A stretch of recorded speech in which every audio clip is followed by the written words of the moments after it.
Hello, Canonites. I imagine you're wondering who this weirdo is with a Yorkshire accent. Well, my name is Daniel from Reclaimer Gaming, and Ian and I have decided to make a collaboration video. This video is written and voiced by me, and part 2 will be posted on my channel with Ian voicing part 2. Hopefully, this story of mine will leave a good impression and entice you to visit my channel for part 2.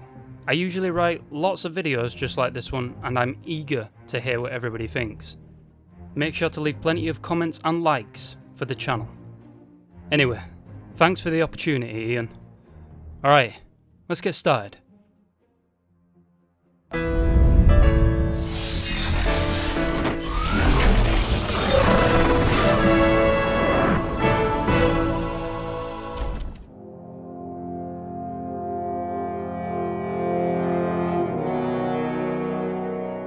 George looks down from the Covenant Corvette's docking bay, watching the now falling Noble 6 slowly towards the planet Reach. A grim expression on his face quickly turns from annoyance to concentrated determination, and he turns around back towards the slipspace drive attached to the Pelican. George felt more annoyed than sad once they realised that they could only activate the slipspace rupture manually. He imagined to most that the imminent death he had been assigned to would surely test the courage of most soldiers. But to him, it just felt like something he was meant to do. I guess programmed could be the right word. After all, Spartans weren't exactly soldiers.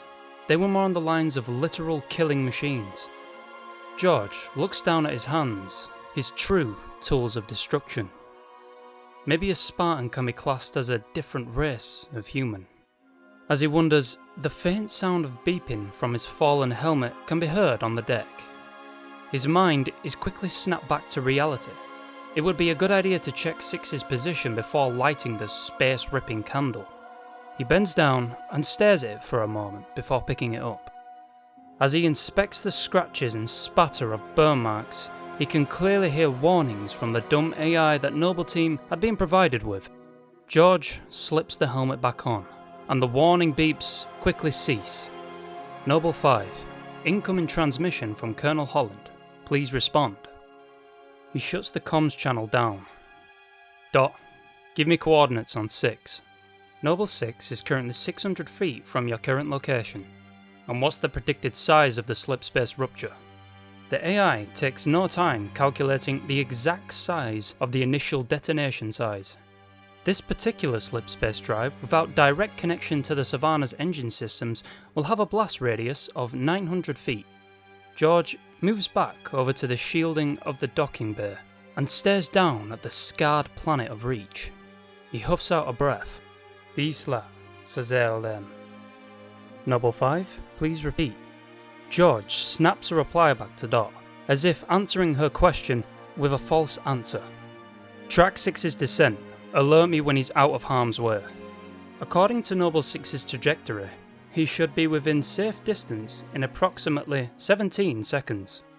Set a timer. The ship jolts slightly as the Corvette is pulled into the belly of the much larger carrier above. George doesn't react, watching the timer in his HUD count down. He continues staring down at the planet, watching as large plumes of blue explosions can be seen on the surface. Down there, they must have been levelling cities, but from up here, made it only seem like small drops of paint on a large canvas. A large, furious hurricane moving from the east side of the planet can be seen, slowly sweeping across the war-torn surface. George turns around and walks back over to the slipspace drive. As his time reaches 4 seconds, he rests a hand on activation of the engine and takes in a deep breath. The timer reaches 0. Noble 5, all UNSC presence is clear of the predicted. Before the AI can finish a sentence, George pumps his hand down, and the space around him projects outwards, ripping itself apart. A large tearing sound can be heard, as if the universe itself had been damaged. George closes his eyes, bracing to be torn into shreds. A blinding blue light projects outwards, overtaking everything, and George is the first to be sucked in. Blackness. As George opens his eyes, all that surrounds him is complete, utter darkness. No light, no sound, no sense of feeling. Nothing. Is this death? He thinks to himself, trying to gather information of his surroundings. He felt weightlessness. His Spartan augmented eyesight wasn't doing anything in the inky black void. There was just nothing. No up or down. No smell or sound, just a sense of consciousness. Moving his arms felt like nothing. He tried touching his torso, only to feel his thick chest plate resist back from letting his arm pass through himself. I'm not dead? He questions himself. Before he can deduce the situation, another ripping sound can be heard, and a blinding blue light appears in front of him and then quickly washing over him in a wave. His energy shielding system depletes.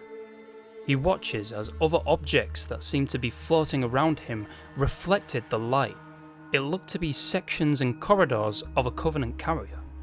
Dots of light begin to emerge from behind the wave, then a much closer and bigger dot, then a strange looking ring shape, and then the wave disappeared. George's eyes widen at the sight of a whole star system floating in front of him, as well as bits and pieces of the Covenant carrier. A large star shines through the void from thousands of miles away, and a ring-shaped object slowly rotates in space. Before George can get a clear view of the ring world, a section of a wraith's front end, sliced clean from the rest of its frame, floats towards the Spartan. With quick thinking, George gently lands upon the top and quickly launches his legs from underneath him, slinging himself in the direction of the torn-up midsection that could once be called a supercarrier. Debris of now unrecognisable vehicles and weaponry float past George. He swims through a beautiful scene of metallic purple reflecting from the star's light. Dot, what? Suddenly stopping himself, George realises his connection to the UNSC and his team's AI is no more. Alone. Empty corridors exposed to the vacuum of space protrude from the torn ship, revealing a honeycomb pattern of entrances into its midsection. The power was non-existent, and there wasn't much that could be seen further down the deep walkways. Spartan S-052 gracefully falls into one of the open corridors. His armor system reacts and his helmet lights engage. Darkness fades and the light bleeds down the vast hallway. Bodies of mangled elites and grunts hung in the vacuum of the ship, frozen in time and completely destroyed. Every molecule in their body must have been completely shifted during the slipspace rupture. Luckily for a Spartan, it seems Mjolnir can sustain the fabric of the universe tearing around it. The energy shielding systems must have taken most of the damage. It seemed that armor shielding took longer to charge than normal after the transition, most likely meaning severe overcharge damage occurred. As George's mind drifts, so does he, eventually coming to a sealed door with green lights. It seemed to sit along the plating, defiantly refusing to die. It seems some parts of the ship still has power. Perhaps the ship has multiple power sources.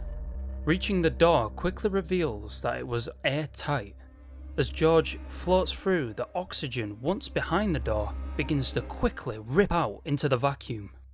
As George's large frame passes through, the alien door quickly shuts behind him. The once green lights turn a vibrant red. Catching George by surprise, gravity pulls him down to the corrugated pale blue floor of the ship, and the noise of his armour clanged against the deck. Landing on his chest, George lets out a sharp breath of air and rolls onto his back, looking up at a tall ceiling of a Covenant cargo bay.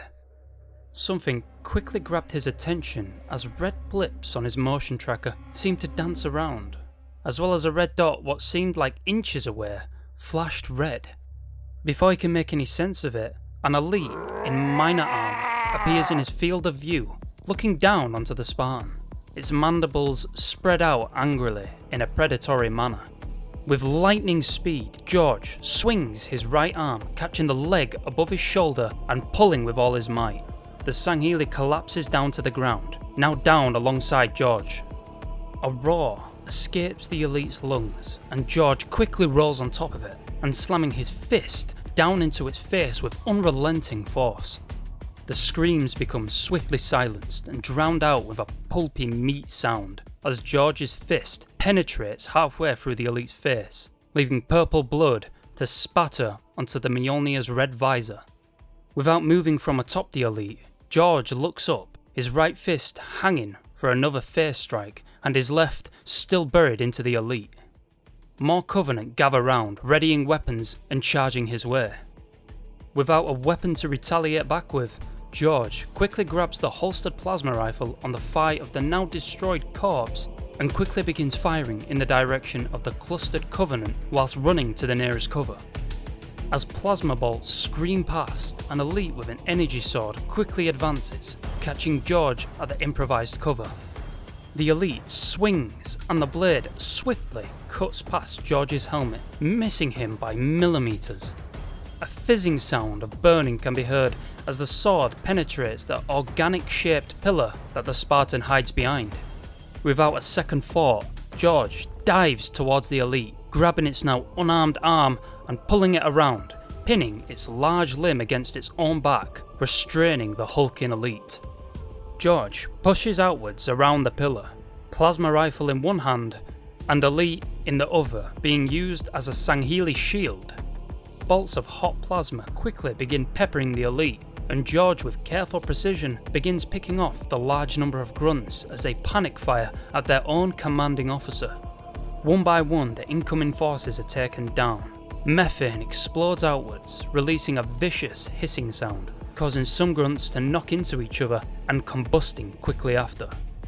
As the elite's shield depletes, George borrows a plasma grenade from its combat harness and activates it in his hand. As the elite stumbles forward trying to avoid the plasma fire, George glues the grenade to the back of its neck. Still trying to gain its footing, the elite tumbles to the ground in front of its remaining fellow Sangheili. Before they can react, the explosive detonates, creating a brilliant blue glow of hot plasma, shredding the remaining forces. The docking bay falls silent, and all that remains is spilt purple and illuminous blue blood, staining the metallic floor.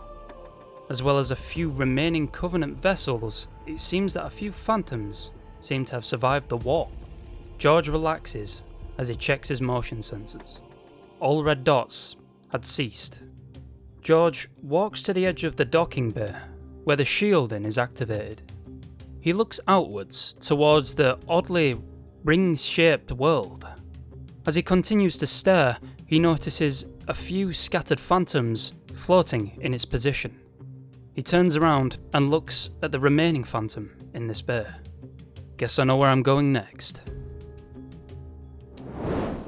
Well, George has certainly found himself in a sticky wicket. If you want to see how the story continues, head on over to Reclaimer Gaming's channel, where he's posted part 2, which will feature me narrating. If you enjoy what you've seen here, or what you see over there, consider subscribing to Reclaimer Gaming. For now though, stick around for the Patreon shoutout, then go watch part 2. Halo Canon signing off for now. First, I'd like to give a big thank you to our Harspis patrons. First there's Hope, then we have Freight, SS Deco-chan, Ada Frame, and Man in the Dark. Thank you all for your amazing support of the channel. Next, I'd like to thank our theoretical patrons. If you'd like to see your name here or get a direct shout out, check out patreon.com/halocanon. You can simply support the channel or get additional benefits such as behind the scenes materials, including raw audio for upcoming videos, or even shoutouts like this. All patrons now get early access to certain videos as well, and more benefits are to come. However, your continued viewership is more than enough for me. If you enjoyed this video, please consider giving it a thumbs up and maybe even subscribing to the channel if you haven't already. If you really enjoy my stuff, turn on that notification bell so you can be among the first to see new videos when they release. But for all my fellow Canonites, keep on being awesome.